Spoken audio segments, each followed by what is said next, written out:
Hao, apa kabar? Hari ini kita belajar TIK, masih bab 2. Kita melanjutkan materi yang minggu lalu ya. Nah, jadi di sini kita akan memulai dengan materi mengubah atribut huruf. Nah, adakah yang serupa di bumi ini? Tidak ada bukan? Bahkan anak kembar sekalipun memiliki perbedaan. Semua diciptakan oleh Tuhan Yang Maha Esa dengan keunikannya masing-masing. Perbedaan itu menjadikan dunia penuh warna. Bayangkan jika dunia ini dihuni oleh makhluk dan benda-benda yang sama. Wah, pasti sangat membosankan kan? Nah, sekarang coba kalian perhatikan teks di bawah ini. Nah, bisa kalian lihat perbedaan itu indah. Seperti warna-warni pelangi yang muncul setelah hujan turun. Nah, perbedaan itu indah. Ada yang tulisannya berwarna biru, kuning, dan hijau. Kemudian ada yang tulisannya tebal, ada yang miring, dan ada juga yang ada garisnya.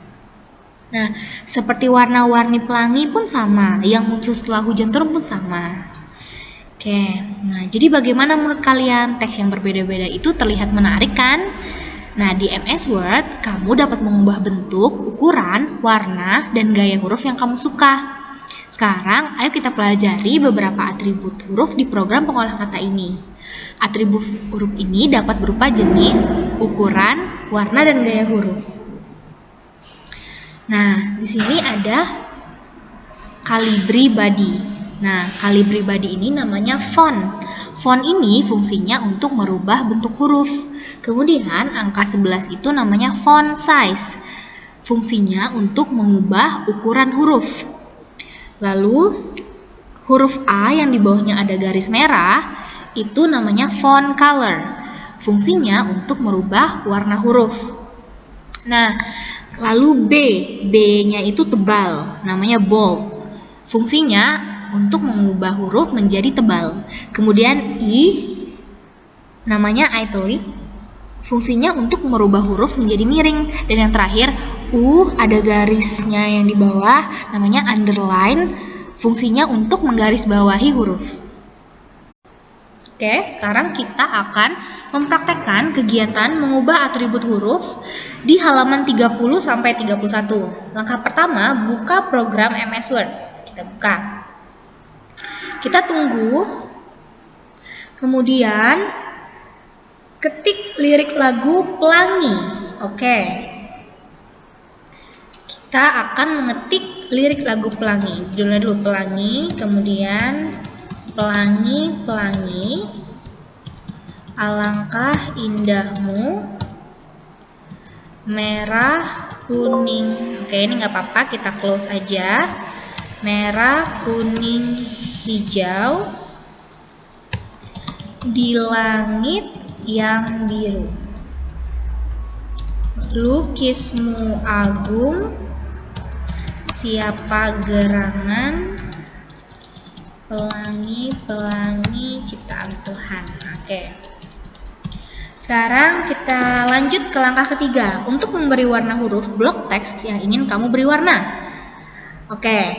Kemudian pilih menu Home, klik icon font color, pilih warna huruf yang kamu suka. Oke. Jadi kita pertama-tama itu blok dulu. Ini ya, blok itu caranya kalian klik satu kali. Klik tapi jangan lupa ya, klik, lalu hold, ditahan, geserkan ke huruf mana saja yang ingin kalian ubah warnanya atau kalian ubah atribut hurufnya. Lausa akan mulai dengan huruf P. P saja, tuh ini sudah diblok. Kemudian ke menu Home, ini adalah menu Home. Ini namanya menu ya, Taca ya. Ini Home, kemudian font color. Font color yang ini. Kita ubah warnanya menjadi warna merah. Oke, kita lakukan hal yang sama dengan yang lainnya. Oke, E itu warnanya sedikit oranye ya, kuning keorenan. Kemudian L-nya itu huruf warna hijau. Kemudian A warna biru. Biru yang cerah ya. Kemudian N ungu, G merah, G merah dan I-nya biru. Oke. Kita akan lakukan hal yang sama dengan yang lainnya. Pelangi-pelangi yang pertama warnanya blue, biru. Alangkah indahmu merah. Kemudian merah, tetap merah. Kuning juga, tetap kuning. Hijau. Oke. Di langit yangnya tetap hitam, birunya berwarna biru. Kita ubah ya. Nah, kemudian pelukismu Agung, ini warnanya agak orange ya. Oke, kita ganti lagi orange, dia sedikit orange. Oke. Kemudian siapa gerangannya? Green, hijau, pelangi-pelanginya ungu. Terakhir ciptaan Tuhannya berwarna biru. Oke. Selesai deh. Mudah kan? Oh iya, Lase gedein dulu ya. Ini kita blok semua. Terus ini font size kita ubah 16 aja. Jadi kalian bisa lihat di sini. Kemudian ini di tengah sama seperti yang ada di buku. Selesai deh. Mudah kan? Oke Tacia, sekarang kita lanjut ke praktek kedua dari atribut huruf. Ada di halaman 30 sampai 35. Tapi di sini langsung sudah ketikkan puisinya dan sudah ubah warnanya. Jadi kita akan lebih fokus ke mengubah ukuran, font, kemudian bold, italic, underline-nya ya. Pertama-tama langsung mau kita ubah dari judul dulu. Judulnya ini kita bold. Oke, sudah sedikit. Jadi bold itu dia menebalkan ya. Kalian bisa lihat ibu dengan engkaulah ini lebih tebal ibu karena sudah langsung bold. Kemudian ukurannya deh. Ukurannya semua kita ubah ya. Nah, jadi lebih besar, kalian pun lebih jelas melihatnya. Kemudian engkaulah ini kita ubah ada underline-nya. Oke, ada underline. Semua engkaulah kita ubah menjadi ada underline-nya. Sudah, kemudian matahari kita italic, miringkan, dia berubah menjadi miring tuh, kalian lihat ya. Nah, yang selalu menemaniku kita bold semua. Tuh, dalam suka dan duka. Mari kita garis bawahi untuk akhir. Selesai deh. Kemudian kita save biar tersimpan. Mudah kan? Kita save ibu. Oke, sudah. Selesai. Sekarang kita lanjut ya. F. Mengatur paragraf. Perhatikan cerita berikut. Taman sekolah. Di halaman sekolah kami ada taman. Taman itu dibuat 3 bulan yang lalu. Letak taman itu di sebelah kiri pintu gerbang sekolah. Di taman itu kami menanam beraneka bunga. Sekarang bunga-bunga itu mulai mekar, warna-warni. Bunga itu sangat indah dipandang mata.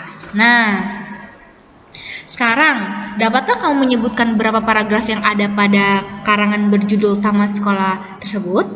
Ya, betul sekali. Cerita tersebut terdiri atas 2 paragraf. Paragraf pertama di halaman sekolah, paragraf kedua di taman itu.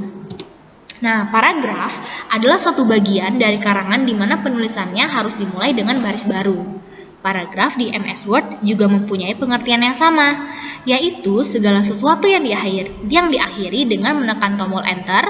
Tombol Enter di keyboard berfungsi untuk membuat garis baru. Nah, ada 4 jenis perataan teks dalam paragraf, yaitu sebagai berikut. Yang pertama, align text left.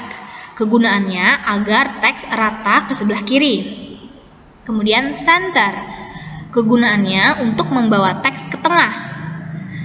Kemudian align text right. Kegunaannya agar teks rata kanan. Dan yang terakhir, justify. Kegunaannya agar paragraf rata kiri dan kanan. Sekarang kita akan praktek mengatur paragraf. Kegiatan ini ada di halaman 36 sampai 37 bukumu. Langkah pertama, kita akan membuat file di MS Word yang baru. Jadi kita buka dulu MS Word-nya di sini. Kita tunggu, kemudian kita akan ketikkan pesan moral dari cerita. Pilihanmu, oke, kita ikuti yang ada di buku. Judul cerita Anak dalam Cermin. Kemudian penulis,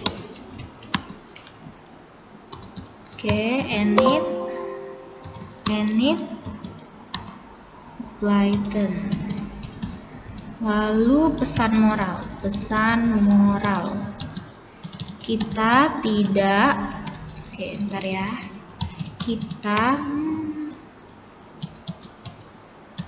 Kita tidak boleh pelit kepada orang lain.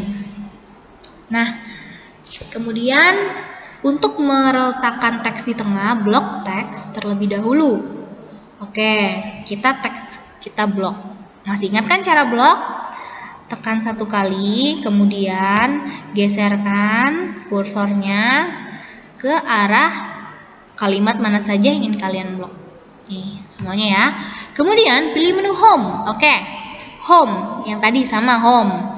Lalu klik icon center di peluncur kotak dialog paragraf. Oke, ini dianya. Ini center, ini align text left, ini center, ini align text right, dan ini justify. Kita ubah ke center. Udah deh, selesai. Udah kan?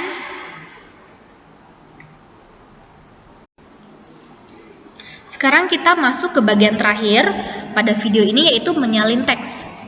Terkadang saat mengetik dokumen, kamu menjumpai kata atau kalimat yang ditulis berulang. Kamu dapat melihat hal itu pada penulisan lirik lagu atau puisi. Untuk menyingkat waktu, kamu tidak perlu menulisnya berulang kali. Kamu dapat menggunakan perintah copy, cut, dan paste. Fitur copy bekerja seperti mesin fotokopi. Pernahkah kamu memperhatikan cara kerja mesin fotokopi? Mesin fotokopi dapat mencetak berlembar-lembar kertas dan kertas aslinya tetap ada. Nah, kemudian fitur cut berguna untuk menyalin tanpa menyimpan objek aslinya. Dapat diandaikan seperti ketika kamu menggunting bagian tertentu dari sebuah foto atau gambar atau lembar cerita. Kamu dapat menampilkan objek yang telah kamu copy dan kamu cut menggunakan paste. Jadi, copy itu kalau kalian mau memperbanyak kalimat atau kata tersebut. Kalau cut itu kalian mau potong. Misalkan kalian mau cut, kalian mau pindahkan. Nah, ketika kalian memindahkannya itu gunakan paste. Oke, nah, jadi ini pengertiannya. Copy untuk menyalin dengan tetap mempertahankan objek aslinya. Cut untuk menyalin tanpa meninggalkan objek aslinya.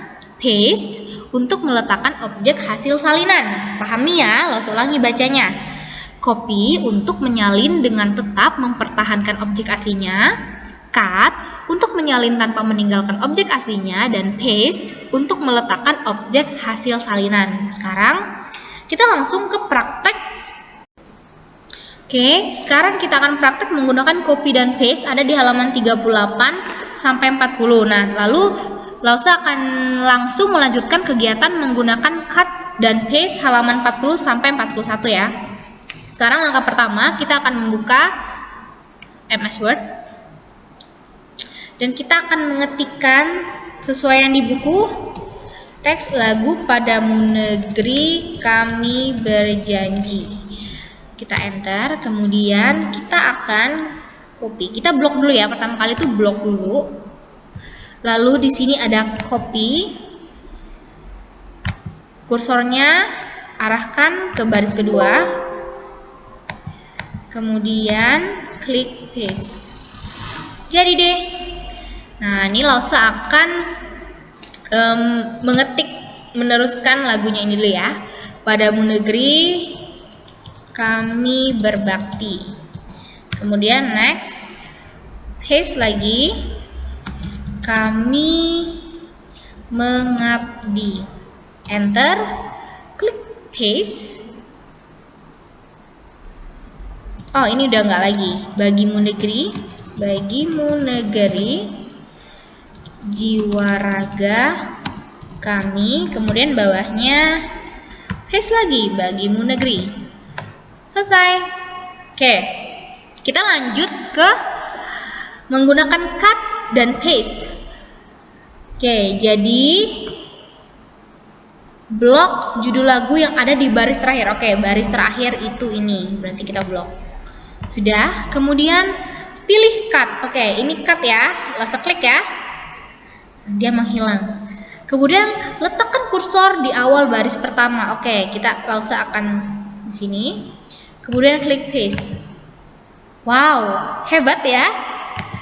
Sekarang kita akan menyimpan file ini. Ini langsung perbaiki dulu sebentar. Oke, kita save. Padamu negeri, save. Oke. Nah, itulah pembelajaran kita hari ini yang artinya bab 2 kita selesai. Setelah ini jangan lupa untuk mengerjakan tugas praktek ya. Cai cian.